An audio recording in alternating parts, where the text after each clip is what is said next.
Hey everyone, it's Kelly with Brave Parenting, and today we're so excited. We're going to be talking about screen time for children with Apple devices and the new iOS 12 operating system. Now, in the last video, we talked about parents utilizing these features to help monitor themselves, how much time they're spending on their phone, as well as imposing self-limits to make ourselves more present and available around our children instead of being distracted by our phone.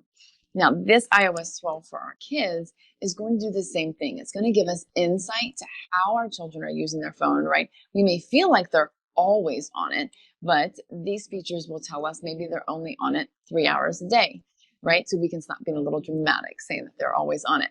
But not only that, but we can also impose some limits to help create a more healthy, balanced use of the device.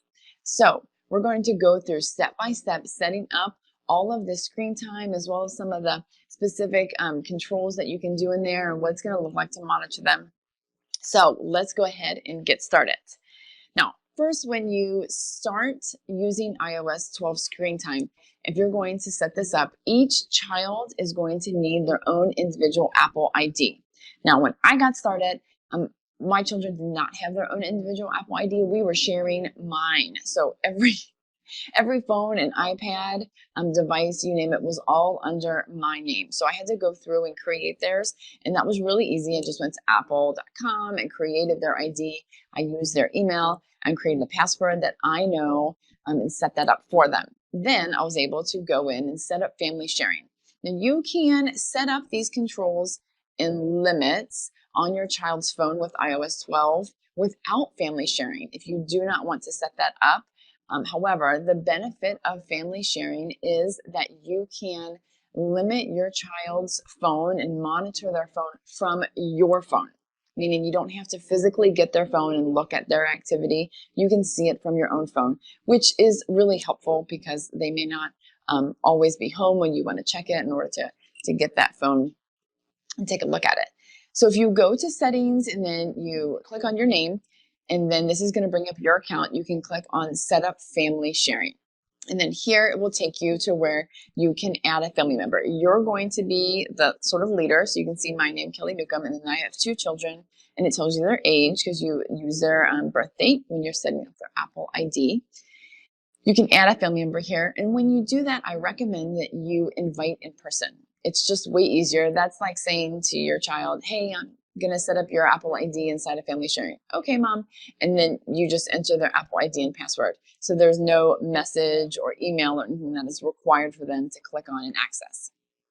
Once you input their Apple ID, then it's going to enable you to do all the things that family sharing allows. There are several different features that you can do, but we're going to focus primarily on the screen time feature. And once you click on that, it's going to pop up with your passcode. This is going to be the screen time passcode. This is sort of like the 4-digit password that we use in the old iOS operating systems, where we typed in that 4-digit password in order to set parental controls. This is it. Make sure this 4-digit password is something that your children can't figure out or are not going to know. Then it brings you to a sort of wizard that you can set up all of these features right away. The first thing is going to be downtime. Now, we talked about this for parents, and this is when your apps basically kind of go dark and you cannot access them. And you can set a time for this to happen. Or you can hit not now if you don't want to. You can see there on the bottom. But it's going to initially ask you to set this up. The default is going to be at night. If you are concerned that your child is spending too much time on their phone during the school day, you can set up this downtime to be during the school day. And I'll show you how to do that in just a few slides. Personally, I have set on this child's phone 11 p.m. to 6 a.m. My high schoolers are currently homeschooling online, and they are working, and so they're doing their school at different times, and they kind of keeping weird hours. So personally, I want them to be in downtime at night. I want them sleeping and not staying up on their phone. The next feature is going to be app limits. And this is going to be where you can set specific time limits on apps. Now, Apple has put these into categories. I hope in the future they make it a little more granular where you can set specific apps, but right now they're in a category form.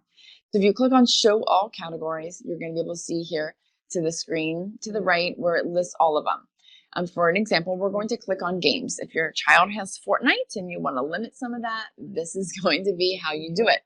So click on games and you'll see it brings you to, at the top here, we are in app limits and then games, and you can set the time. So if I set 2 hours, that's going to default for every single day. If I want to customize the days, because maybe I don't want my children playing any games Monday through Friday, then we can click on Customize Days, and I can set Saturday and Sunday for 2 hours, and then Monday through Friday. It doesn't allow me to put 0 minutes because we're already inside this sort of limit, but you can put 1 minute, which, as we all know, 1 minute isn't going to be anything for our kids on a game. And then if you go back to the main screen, you can either add more limits, or if you don't want this limit on anymore, you can delete this. But again, this deletion of the limit is only for you, the parent. It needs your screen time passcode once you click on delete. So your child can't go in and delete this limit if they're frustrated with you for limiting their game time. Another feature inside of app limits here is there's this always allowed. And so it kind of goes to limiting apps as well as to downtime. If you click on always allowed, it's going to give you a list of all of the apps on the child's phone. And in the always allowed section, this is going to refer to during downtime. These are going to be apps that are going to be allowed regardless if you're on downtime or do not disturb. These apps are allowed. Now, if you want to change it, you can click red to bring it to the not allowed or green to bring it up to the allowed. So if you are setting limits for your child's school time, you may want to allow the calculator, but you don't necessarily need to allow the maps. So you can change that based on your child's needs. The next feature that is going to bring you to set up these controls is content and privacy. And this is where it starts to look a little bit more like the older parental controls on the old operating systems. So if you're inside the little wizard that it starts you off on, it brings you to the screen here on the left. You can click continue, or if you're in their main screen time screen, you can click on content and privacy restrictions. Now, we do want to turn these on because there are important things in here. So, of course, the first thing is, yes, we want these on. Number one is going to be the iTunes and App Store purchases. Now, this is very important. If you want to know what apps are on your child's phone at all times, if you want to be able to approve what they have and know exactly every time that you go and look at their phone or you're looking at their content, you're not going to be surprised by a new app. You need to turn off the ability to install apps. And you can do that right here. If you want to allow it for maybe an older, more mature child to allow them to install, but just require the password, you can do that by always allowing the password down below. We personally allow the installing of apps, but we don't allow the deletion of apps. That way they may install something, but we'll always, number one, they have to have our password, and two, we'll know it's there and they can't delete it. They can't install and delete, install, do activity, and then delete. That way we know exactly what's going to be there, and we're not surprised when all of a sudden the content looks very different on their phone. The second thing that we want to monitor is the allowed apps. Now, before we talked about the allowed apps of screen time, this is going to be allowed apps for the phone in general. So here we see in 2.1, this is going to be where you can completely shut off Safari or the camera, whatever those features are that you just don't want any access to. So if you have a young child with an iPad, for sure, they don't need the mail or Safari or maybe even a camera for that matter. They may not need Siri, right, or the wallet. You can turn all of those off. Green is on, white is off. So set those based on your child's needs and age. Number three is going to be content restrictions. So this is especially like the old version, and we are going to here set whether they're clean, PG-13 type movies, as well as the App Store. What age of apps are you going to allow? And so you definitely want to go through and set this content based on that child and what you feel is appropriate. 3.2 brings you to the web content. Now, if we click on this, we're offered three different options. Unrestricted access, which in my opinion, no one needs, not even an adult. Limit adult websites or allowed websites only. I recommend, again, at a minimum, is limit adult websites. This is going to automatically weed out anything that is going to have adult content, such as Pornhub, which is the largest online distributor of pornography. It may also weed out some news websites and different aspects. Now, if you're putting that on your phone, you know your screen time passcode. You can type that in and you can bypass that restriction. However, kids won't know the password, so it's going to limit websites that they even think may be adult-like.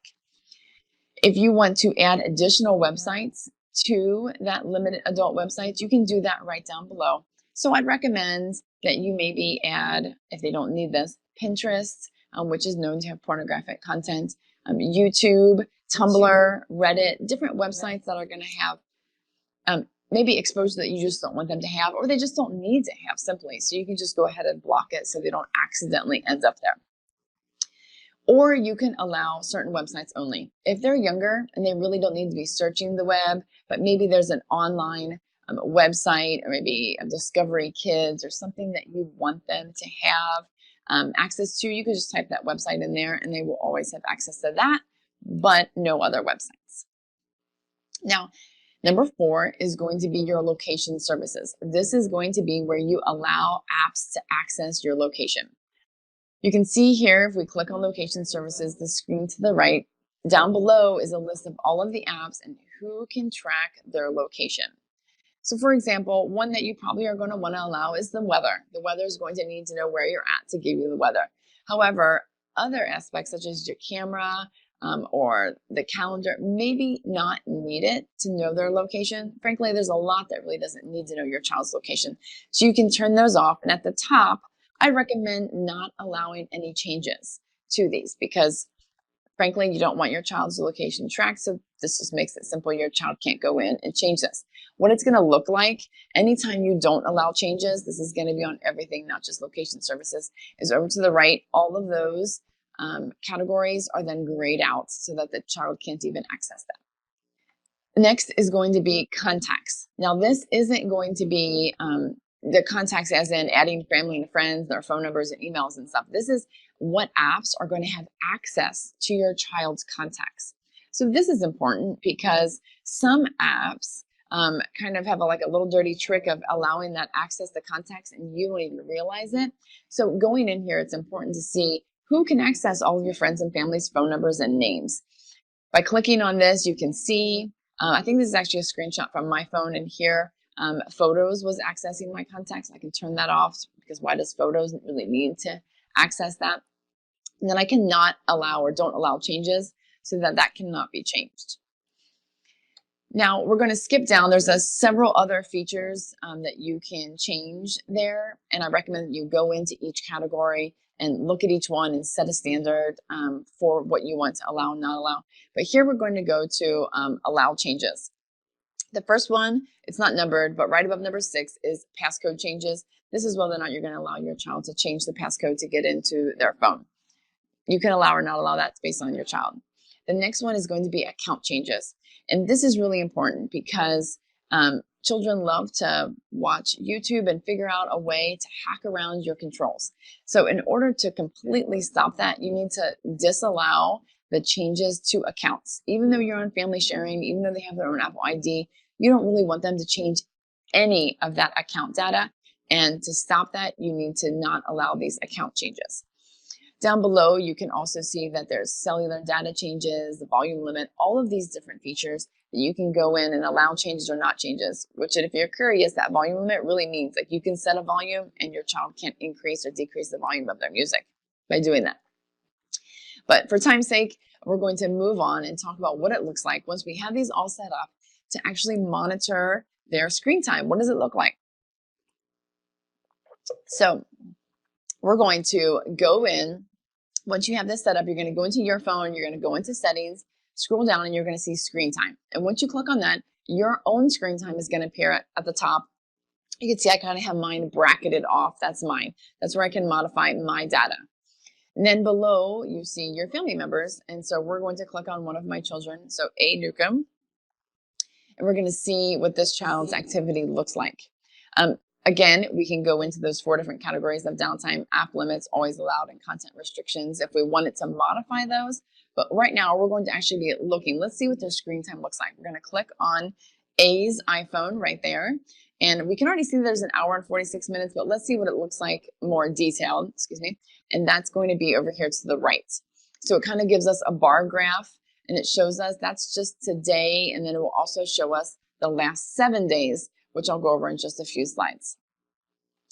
If you can go down a little bit, you'll see the limits. We have a gaming limit there, and then there's the most used apps. Let's look a little bit more in depth here. On this screenshot, you can see that the most used app is Messages, and then Remind, Settings, Music, and so on. If you want to see everything, you can click on Show More, and it will show you everything. It'll even show you the websites that they went to if they have Safari. Continue to scrolling down. Again, we're still looking at the today version. It shows you the amount of pickups. So this is how many times they're picking up the phone and looking at it. And here, we have very little activity here. I think when I checked this, my child probably slept half of the morning by the time I looked at this. So we have 2 pickups per hour is what it shows by the time I looked at this.